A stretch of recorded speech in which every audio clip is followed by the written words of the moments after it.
Driving through southwest Queensland looking for Burke's parrots, it was late in the afternoon, and with an approaching storm we were just about to abandon our photographic expedition when we spied these birds up in a tree.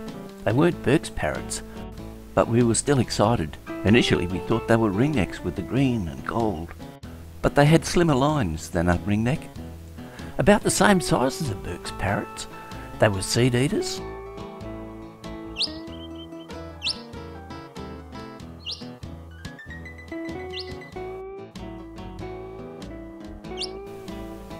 Their tweet was very soft.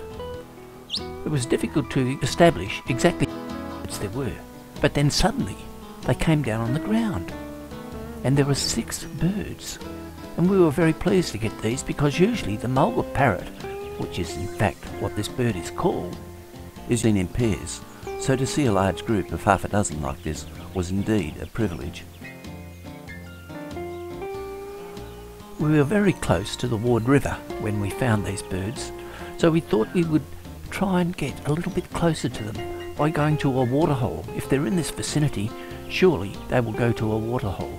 So that evening we set up our hide at a waterhole near Charleville with great expectations for what would happen on the following morning. We were rewarded. First one bird came in, then a pair, and so they kept coming. In this shot, the one with the real bright fluoro green blue is the male. He's on the left. The female, with softer colours, is on the right. The mulga parrot belongs to a genus Cephalus, and the characteristic of this genus is that they all have a golden aspect to the wing.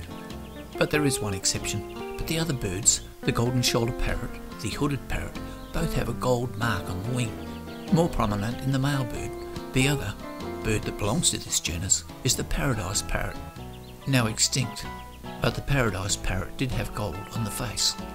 Cephalus really means mosaic, and these birds have a mosaic of colour.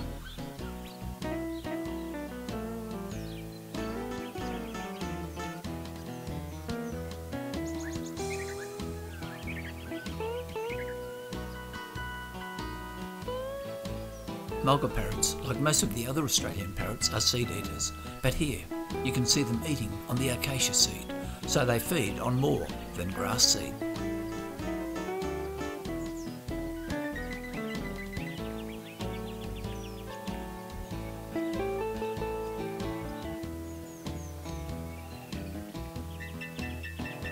Before drinking at the water, they fed on the fresh grass seed at the edge of the dam.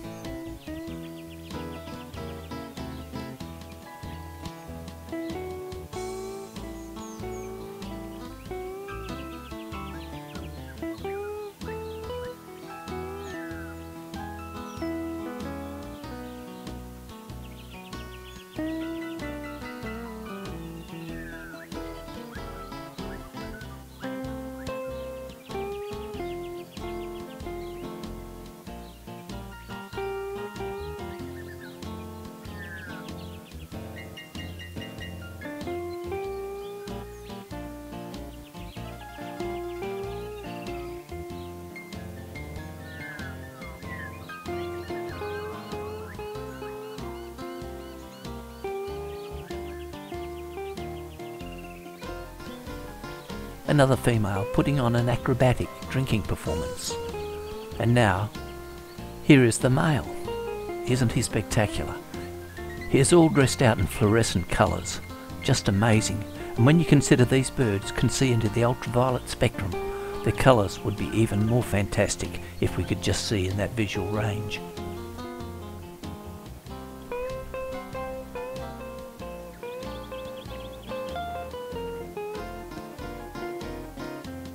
Another male at the top, and down at the bottom of the perch is the female.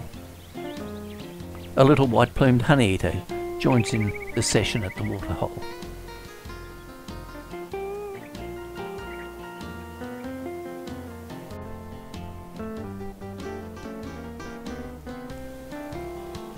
The difference in colour between the male and the female is typical of many birds. and this is called sexual dimorphism. The male usually is the bearer of the very bright colours, and as I previously mentioned, these birds can see in the ultraviolet range. So just imagine putting this mulga parrot under a black light. The colours would be jumping out.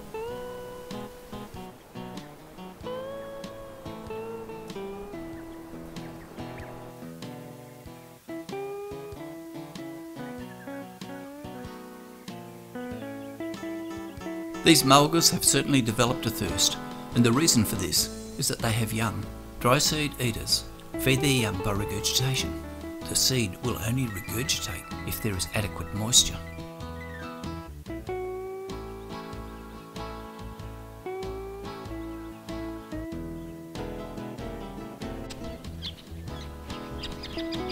It is now a little later in the morning, and we are privileged to see a family of mulga parrots come down to drink.